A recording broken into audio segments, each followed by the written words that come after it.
My vibe is to be perceptive, to be intuitive, to be observational, and music was always my superpower.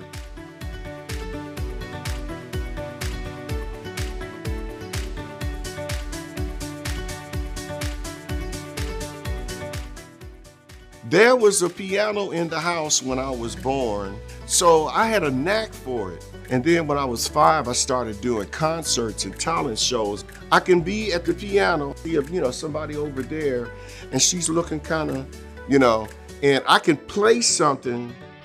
She'll walk over to me later and say, I was thinking about that song. I'm a hand healer. The way that I use it is through that instrument. Comics it's transformed my life. It was like a world I could step into, a world of possibilities. DC Comics, it was Green Lantern.